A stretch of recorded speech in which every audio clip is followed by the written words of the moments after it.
नाशिकच्या पेठ तालुक्यातील पाहुचीवाडी येथील शाळा भूकंपाच्या धक्क्याने धोक्यात आली असून भूकंपाच्या धक्क्याने शाळेची भिंत कोसळली तर इतर भिंतींनाही तडे गेले आहेत। त्यामुळे सुमारे 265 विद्यार्थ्यांची शाळा आता सुरक्षित ठिकाणी भरवण्याची वेळ आली आहे।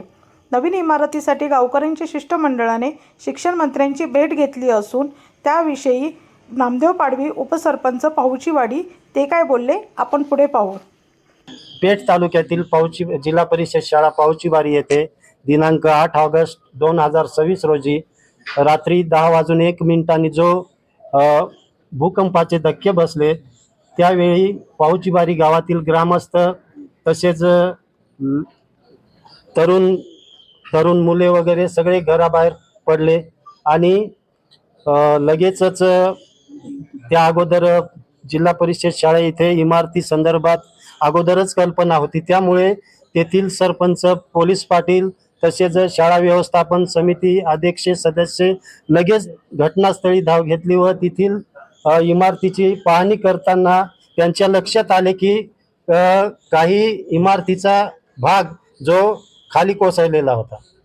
आता त्या शाळेची सध्या परिस्थिती काय आणि विद्यार्थी कुठे बसतात? विद्यार्थी म्हणजे पालकांचे जे घर आहेत ते त्या ठिकाणी, तसेच ग्रामपंचायत कार्यालय, अंगणवाडी या ठिकाणी त्यांची पर्यायी व्यवस्था केलेली आहे। आता तुम्ही मंत्री महोदयांची भेट घेतली, काय म्हणाले तुम्ही? या अगोदर तालुक्यातील आमदार माननीय श्री झिरवाळ साहेब तसेच शालेय शिक्षण मंत्री दादाजी भुसे साहेब यांची भेट घेऊन त्यांनी सकारात्मक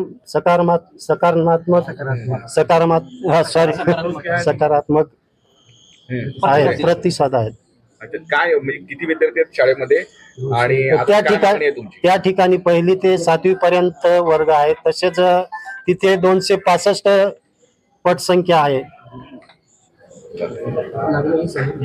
नाशिक जिल्ह्यामध्ये भूकंपाचे जे धक्के बसत होते त्याच्यामुळे पाहुचीवाडी पेठ तालुक्यातील जे पाहुचीवाडी गाव आहे तिथे जिल्हा परिषद शाळेचे 1ली ते 7वी पर्यंत वर्ग आहेत आणि तेथील शाळेला पहिले जे अगोदरचे धक्के बसले त्याच्यामध्ये तडे गेले होते आणि आता जो 8 तारखेला जो 10:01 जो धक्का बसला त्याच्यामध्ये काही भाग भिंतीचा कोसळला आणि या बाबतीत जेव्हा पहिले धक्के बसले होते, तडे गेले होते, तेव्हा तिथले पाहुचीवाडीचे सगळे ग्रामस्थ, सरपंच, उपसरपंच हे सगळी एक शिष्टमंडळ पेठला पंचायत समितीला आलं होतं। तिथले जे मंत्री आहेत मतदारसंघाचे नरहरी झिरवाळ साहेब, तर त्यांचे आम्ही सगळेजण कार्यकर्ते आहोत। आमच्याकडं त्यांचं शिष्टमंडळ आल्यानंतर आम्ही स्थानिक प्रशासनाला म्हणजे पंचायत समितीचे BDO असतील, तिथले गट शिक्षण अधिकारी वगैरे या सगळ्यांना आम्ही या बाबतीत कल्पना दिली। त्यांनी पण तिथे जागेवरती व्हिजिट केल्या त्यावेळेला, परंतु ह्या दुसऱ्या धक्क्यामध्ये ही भिंत कोसळल्यानंतर आता विद्यार्थ्यांचा त्यांना कुठेतरी शिक्षणासाठी बसवावं लागेल, पण ग्रामस्थांनी तिथले जे समजा ग्रामपंचायत बॉडी वगैरे आहे यांनी तात्पुरती त्यांची व्यवस्था, तिथील जे पालक आहेत ज्यांच्या घरांमध्ये त्यांच्या पड्या वगैरे आहेत तिथे बसण्याची तात्पुरती व्यवस्था केलेली आहे। आणि आता सध्याची परिस्थिती अशा आहे का धोकादायक आहे, तिथे कुठलाही विद्यार्थी तिथल्या कुठल्याही 1ली ते 7वीचे जेवढे वर्ग आहेत तिथे कुठेही बसवण्याची सध्या परिस्थिती त्या शाळेची नाही। मग अशा परिस्थितीत त्यांनी ती पर्यायी व्यवस्था करून आणि सध्या चालू आहे। आता आम्ही इथे कलेक्टर ऑफिसला इथे आलेलो आहोत, इथे शिक्षण मंत्री दादाजी भुसे साहेब आलेले आहेत। आम्ही त्यांची भेट घेतली आणि आम्ही त्यांना एक निवेदन सादर केलं की लवकरात लवकर त्या शाळेची दुरुस्तीपेक्षा नवीन इमारतीची आवश्यकता आहे, तर लवकरात लवकर तशी इमारत आपण उपलब्ध करून द्यावी।